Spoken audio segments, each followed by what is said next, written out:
jadi tips juga untuk adik-adik mahasiswa. Tapi kalau ada yang terpikirkan terus langsung dieksekusi, biasanya itu hasilnya bagus dan yang paling penting jadi. Karena bilang senior tuh dulu lebih baik salah 1000 kali di dunia perkuliahan dibanding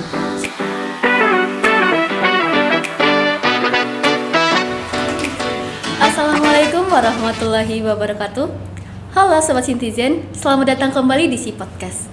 Kali ini kita punya topik yang menarik dan pastinya inspiratif bagi kita semua, yaitu seputar media sosial di dunia kampus. Perkenalkan, nama aku Putri Apriani. Saat ini aku sedang bersama narasumber hebat kita, yaitu ada Kak M. Ihsan Mustafa atau biasa dikenal dengan nama Kak Icang. Halo Kak Icang. Halo Put. Apa kabar nih Kak? Alhamdulillah baik. Kalau Puput sendiri? Baik juga lah pastinya. Bisa dong Kak, sapa-sapa sedikit untuk Sobat Citizen. Halo Citizen. Apa saja nih Kak kesibukan Kakak hari ini? Kesibukan hari ini? Kalau hari ini sih tadi kerja-kerja di lantai 1, lagi maintenance ruangannya. Sama kerja dikit, ada kerjaan di laptop.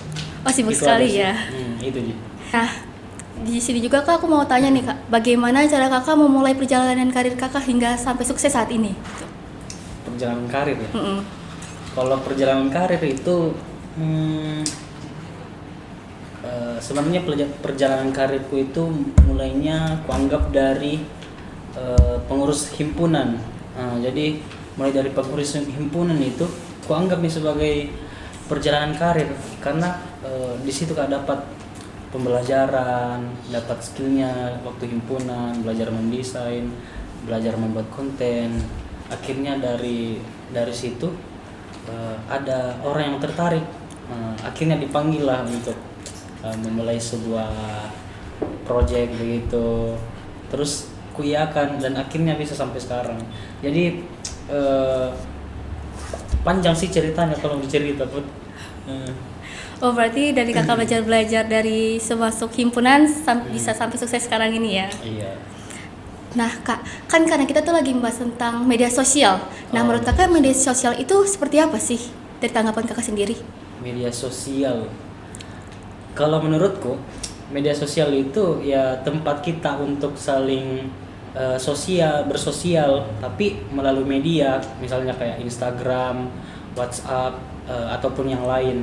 Nah, jadi kita kayak upload foto atau upload video, terus dikomen lah sama teman-teman, ya seperti namanya sosial media. Artinya kita bersosial, kita upload aktivitas kita sehari-hari, seperti itu.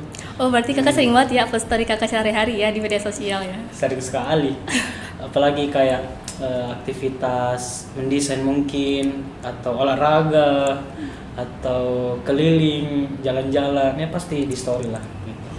Namanya juga sosial media. Nah Kak, apa sih yang menurut Kakak bagi penting banget nih kita di saat menggunakan media sosial, apalagi terkhusus untuk mahasiswa kampus? Oh iya. Jadi sosial media itu sebenarnya yang sangat penting ya untuk mahasiswa di kampus, apalagi untuk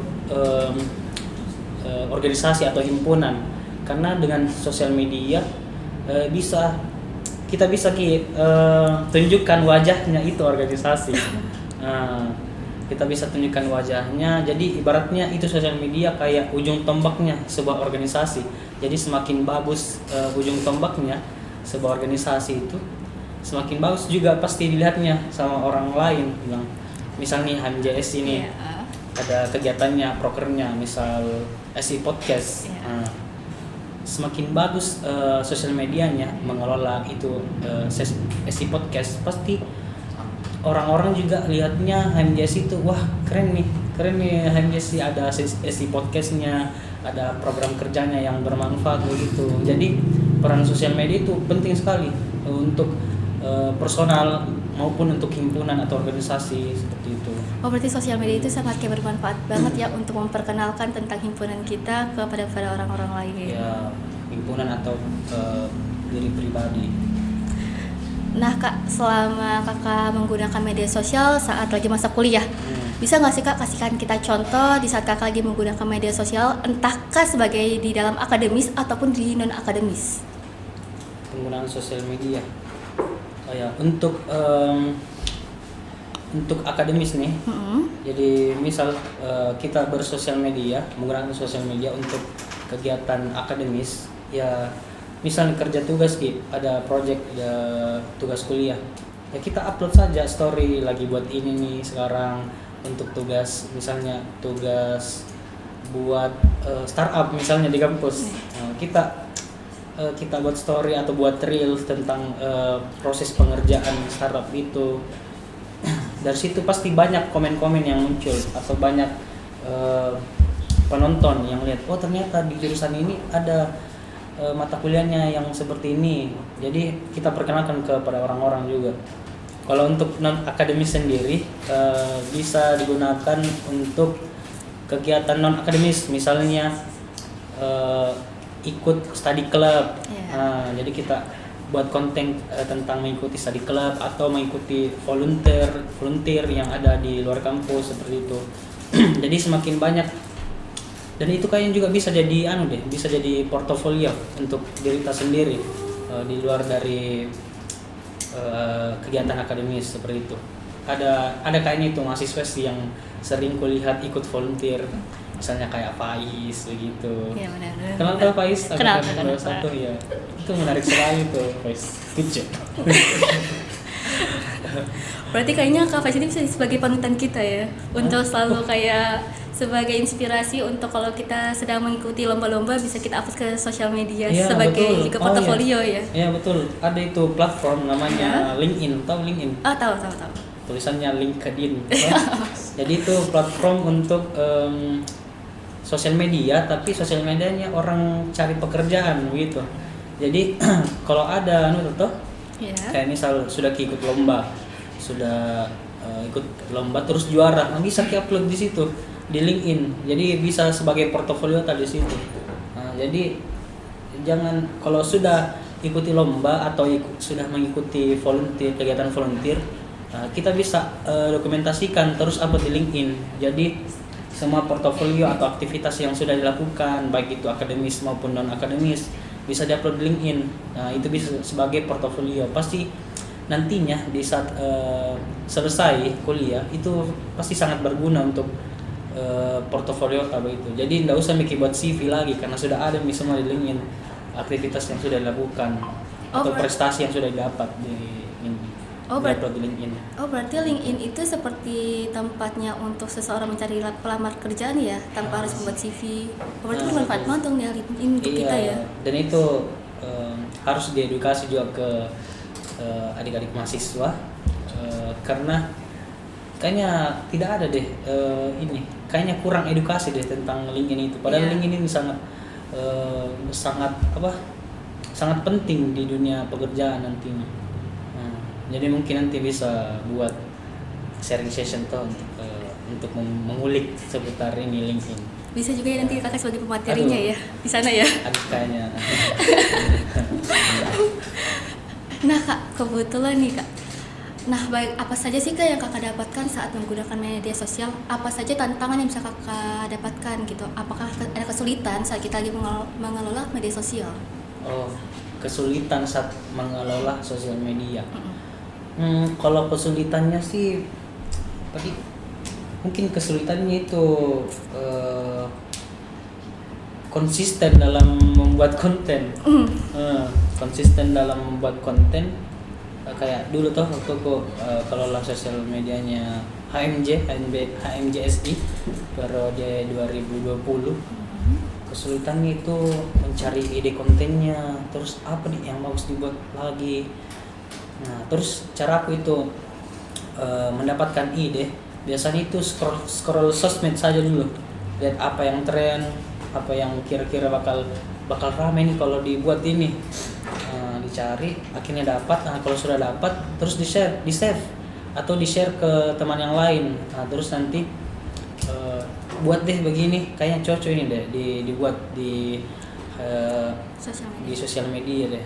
Nah, langsung buat, pokoknya kalau ada ide langsung eksekusi begitu, jangan ditunda-tunda. Nah, jadi begitu.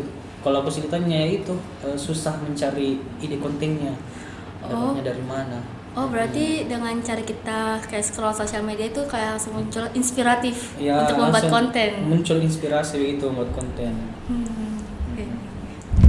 Nah, Kak, kan tadi kan kita bahas tentang soal mengelola media sosial.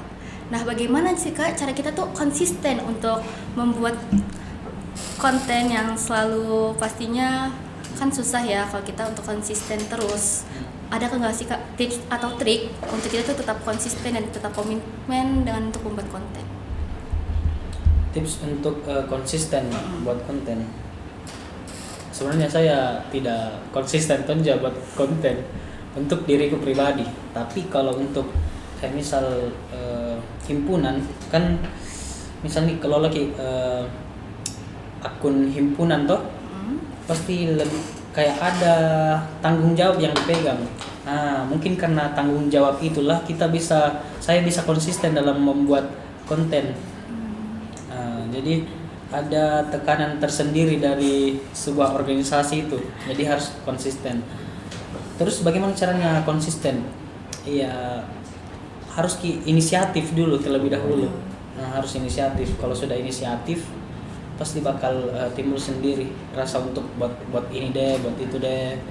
Nah, jadi untuk teman-teman kalau mau konsisten membuat konten ya harus inisiatif dan harus punya rasa tanggung jawab begitu di dalam organisasinya, seperti itu. Nah, jadi itu Sobat Citizen, kalau kalian membuat konten yang untuk menginspirasi untuk orang-orang itu, pertama harus inisiatif dulu tanpa harus disuruh. Itu adalah kunci utamanya. Kalau misalnya kalian harus disuruh, dan kapan kalian mau bikin tanpa adanya kata inisiatif? Nah, kebetulan Kak untuk bahas tentang inisiatif, ada nggak nih Kak, Kakak memegang satu prinsip untuk Kakak kayak mengembangkan media sosial Kakak hingga saat ini gitu? Mengembangkan mungkin sosial media kayak himpunan begitu toh. Iya. Karena jujur saya sosial media aku tidak anu banget sih, biasa banget sih, tidak banyak sih kayak followersnya. Tapi gemar Kak kelola sosial media, toh kelola sosial media.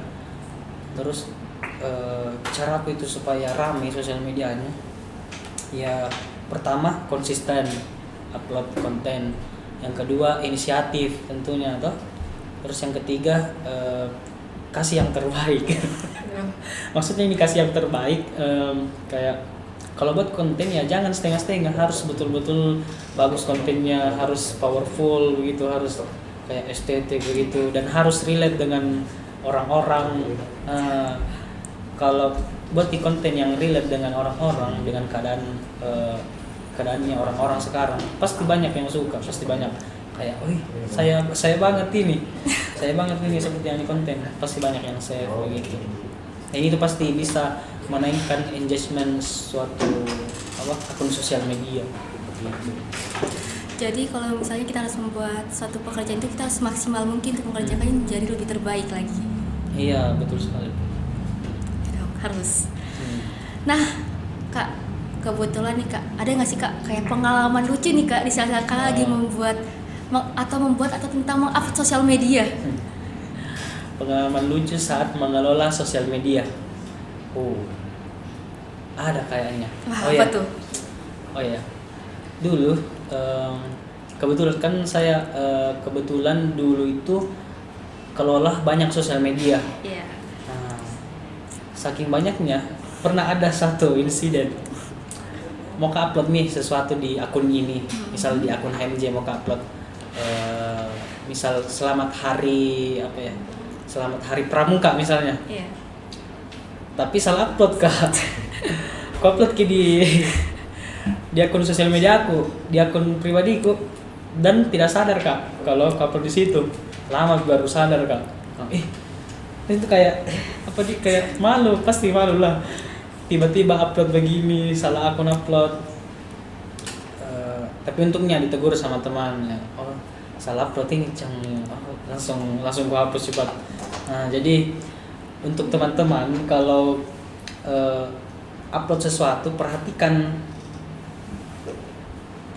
ininya, perhatikan mau diupload di mana gitu. Jadi jangan langsung upload itu, mungkin karena tidak fokus juga tuh. Iya, pastilah. Salah upload. Terus pernah juga komentar di postingan, kukira itu akun HMJ yang login, jadi mengupload kak, maaf kak ini ternyata bukan akun HMJ, jadi kayak astaga. Dan sebaliknya juga pernah mau kak komen di suatu postingan, aku kira itu akun pribadiku, ternyata akun HMJ aku pakai mau komen. Tahu. Jadi kayak baru tidak sadar kak kalau akun HMJ yang aku pakai, dan keterusan nih. Biasa gitu, mungkin admin sosmed biasa merasakan itu. Iya. Mungkin Sering banget kayaknya ngalamin ya. sering banget kayaknya. Jadi itu juga mungkin hal-hal ini yang absurd yang pernah aku lakukan selama mengelola sosial media. Berarti bisa berbahaya juga ya kalau misalnya kita salah mengupload di salah satu akun. Iya sih, bisa fatal juga sih. Jadi admin sosmed fatal. Pernah nih ada sedikit cerita pengalaman. Pernah ke-upload misalnya pernah upload informasi, ternyata tidak benar, tidak valid. Nggak tahu itu salahnya dari saya atau dari orang yang kasih informasi. Yang jelasnya informasinya itu tidak jelas, tidak akurat. Mau salahkan sang penyebar informasi ya tidak bisa juga, karena salahku juga, harusnya aku cari tahu dulu terlebih dahulu. Jadi itu mungkin bisa jadi pelajaran ya, karena fatal sekali sebenarnya kalau sebar informasi yang kurang valid begitu. Jadi itu bisa juga jadi pelajaran untuk saya dan untuk teman-teman juga. Kalau misal ada informasi harus pastikan ini informasinya sudah valid atau belum, baru disebar seperti itu. Jadi agak rawan jadi ini admin sosmed. Berarti sangat penting banget ya, sebelum kita menyebar suatu berita itu kita harus memilah dulu apakah berita ini nyata atau tidaknya ya. Pernah juga kayaknya waktu kelola sosial media HMJ, pernah kayak itu upload sesuatu kayak fun fact begitu di akun HMJ, ternyata ini informasinya kurang valid gitu. Terus ada senior yang komen, jadi langsung kuarsipkan karena kurang valid begitu. Jadi itu sih ininya sedikit tantangannya dalam mengelola sosial media, karena harus betul-betul valid informasi yang disebar seperti itu. Nah kak, tentang berita hoax, bagaimana sih nih kak tanggapan kakak tentang para netizen yang biasanya itu kayak akan adanya pro dan kontra tentang berita-berita ini? Entah kakak dia setuju dengan berita ini, dia menganggap nyata, atau ada juga netizen yang menganggap ini tuh nggak betul nih berita. Bagaimana cara menanggapi netizen yang berkomentar kurang baik mungkin dalam postingan deh.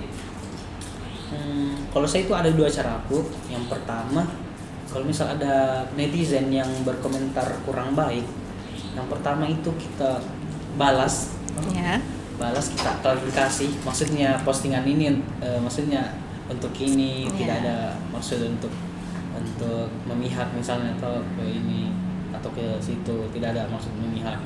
Terus cara yang kedua, ya tidak usah dihiraukan, karena netizen itu kalau semakin dibalas komennya, dia semakin menjadi-jadi. Tapi kalau didiamkan, dia pasti bakal udah diam sendiri. Itu juga berlaku di akun sosial media HMJ ya.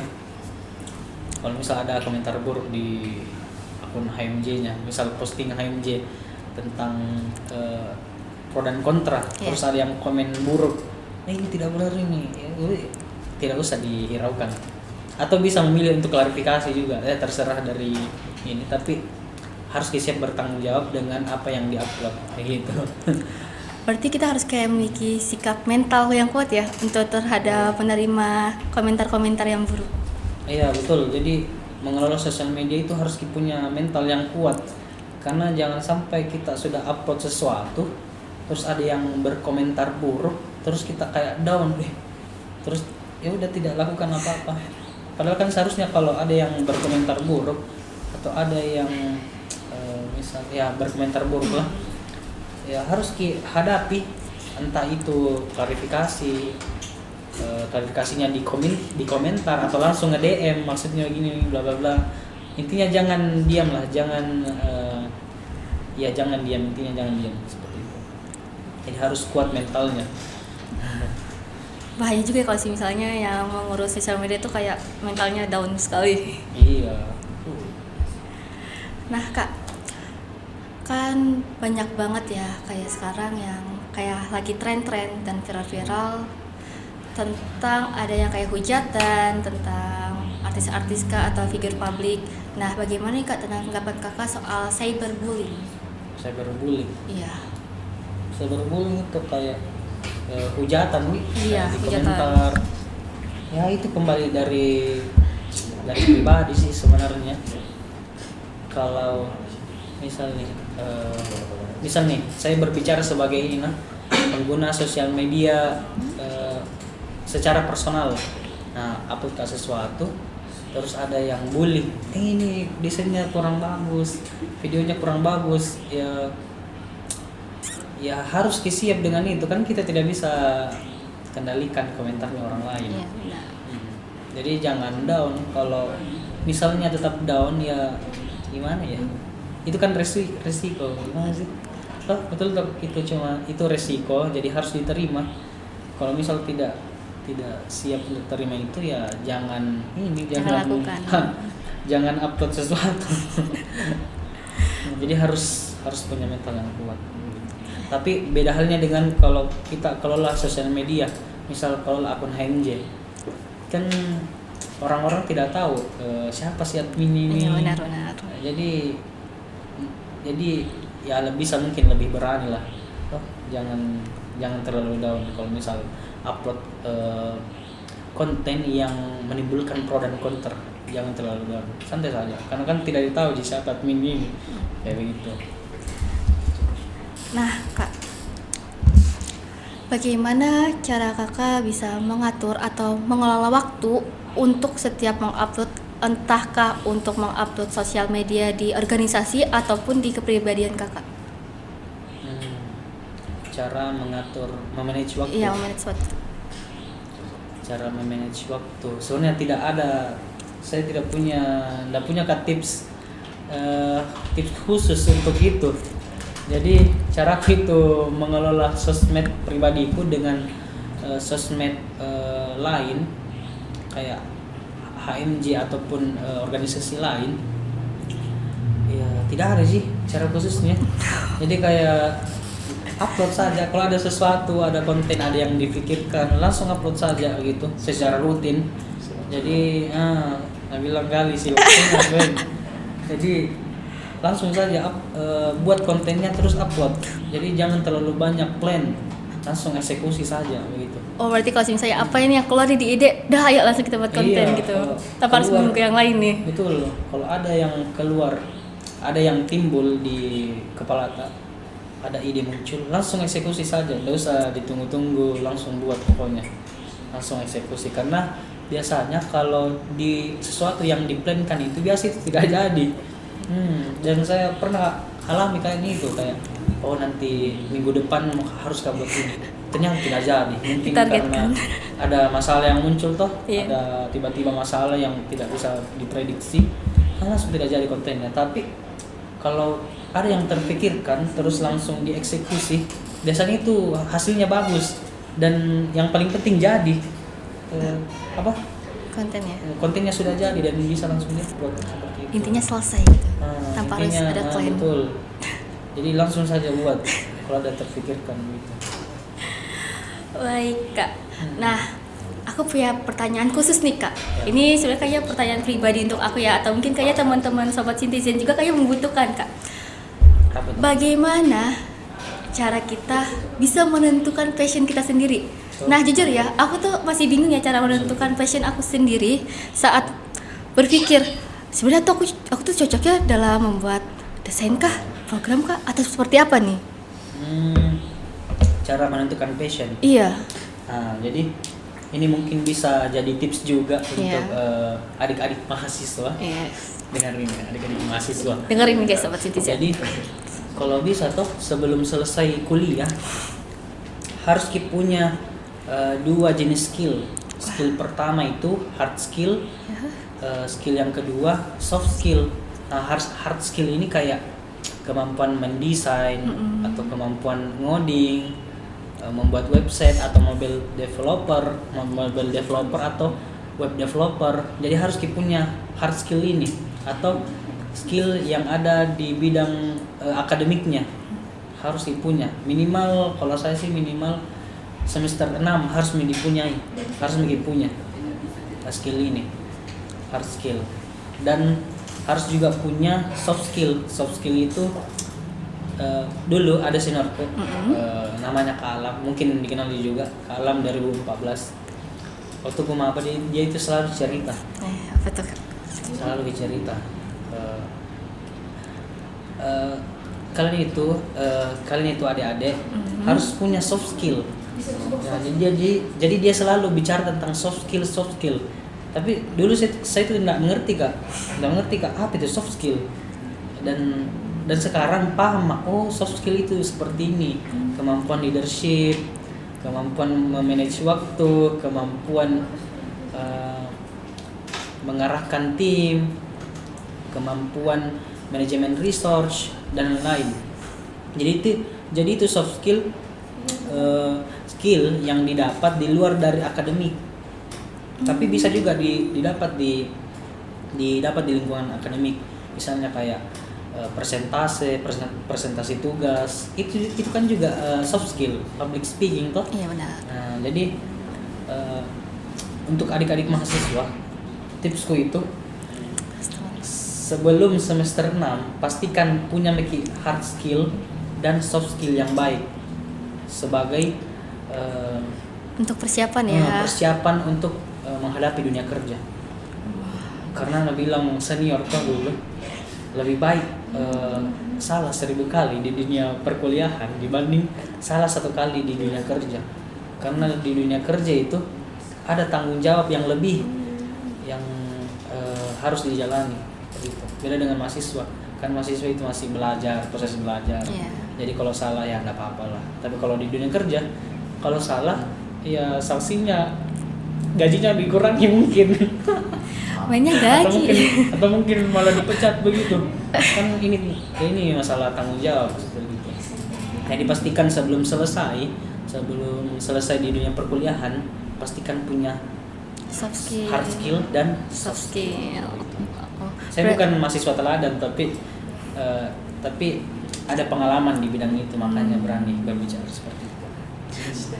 Berarti kita pertama itu harus mengasah dulu nih apa nih soft skill kita dan hard skill kita untuk persiapan kedepannya. Ya, betul. Jangan sampai apa yang udah kita lakukan nanti kedepannya itu malah salah dan kita salah ambil pilihan. Dan nanti berdampaknya sangat besar dan sangat fatal sekali ya guys. Kayaknya udah mau hampir habis ya waktunya nih ya. Kayaknya udah banyak banget nih cerita-cerita yang kita olah dan juga mengeksplorasi. Apalagi sedang kita membahas tentang apa itu media sosial dan bagaimana tips-triknya yang sangat informatif sekali loh untuk kita dan bermanfaat sekali nih. Kalau gitu terima kasih banget ya Kak Icang yang udah menyempatkan waktunya untuk hadir di si podcast kita kali ini. Dan juga nih Kak, ada nggak nih Kak pesan terkhusus untuk para sobat Citizen dan juga untuk himpunan kita nih untuk kedepannya menjadi lebih baik lagi? Pesanku untuk adik-adik mahasiswa Aduh. yang masih kuliah. Ya. Jangan terlalu nyaman berkuliah. Maksudnya jangan kuliah toh saja. Silakan berorganisasi, silakan ikut volunteer, aksi sosial. Karena seperti yang bilang senior dulu. Ya, apa nih? Perkuliahan itu dunia kuliah itu hanya 20% yang didapat di bangku kuliah. Sering banget aku denger itu. Sering banget tuh. 80%-nya di dunia luar. Maksudnya itu soft skill yang didapat itu 80% bisa didapat di dunia luar. Sedangkan di dalam perkuliahan mungkin hanya 20%. begitupun dengan hard skillnya, Iya. kayak kemampuan ngodingnya, mungkin 80% bisa didapat di luar bangku perkuliahan, cuma 20% yang bisa didapat di bangku perkuliahan seperti itu. Jadi banyak-banyak bereksplorasi di dunia luar untuk adik-adik mahasiswa. Ya. Nah, terus untuk pengurus himpunan, yang pertama mungkin pesanku yang pertama mungkin kalau lakukan sesuatu, lakukan proker, ya lakukan dengan prinsip kasih yang terbaik. Oh. Jadi kalau buat proker ya kasih yang terbaik, maksimalkan potensinya, maksimalkan skillnya untuk mengerjakan proker tersebut. Terus yang kedua harus inisiatif. Jadi jangan misalnya anggota HMJ nih, jangan ditunggu koordinatornya dulu untuk arahkan, tapi inisiatif kayak begitu ya, kerja sesuatu. Misalnya infokom, bikin ini deh hari ini, bikin story ini deh. Jangan biarkan sosial medianya mati begitu, mati satu hari saja. Jadi harus terus aktif. Nah itu untuk anak-anak HMJ itu. Sama Sispospor, Kesekdik juga. Harus terlaksana ya guys ya. Karena kan kita anak komputer tuh depan laptop terus. Masa Banyak tidak ada waktu untuk olahraga? Iya. Padahal olahraga itu penting. Tapi biasanya Sispospor itu Jarang ya. jarang yang ikut, asik sekali. Aduh, Sedikit apalagi banget nih badminton. yang main. Harusnya badminton itu bisa setiap minggu dilaksanakan ataupun futsal. Harusnya sobat Sintizen harus ikut-ikut banyak nih Iya. nanti si sport nih. Betul. Biar semakin seru ya Kak, dan Iya. semakin banyak kenalan juga dan semakin dekat. Terima kasih banyak Kak, dan juga terima kasih untuk sahabat-sahabat Sintizen yang sudah mengikuti episode kita kali ini. Jangan lupa untuk like, komen, dan juga subscribe channel kami agar tidak ketinggalan episode-episode selanjutnya. Kami pamit undur diri, dan sampai ketemu lagi di episode selanjutnya dengan tema-tema yang lebih menarik dan inspiratif lagi. Keep hustling dan stay positive. Wassalamualaikum warahmatullahi wabarakatuh.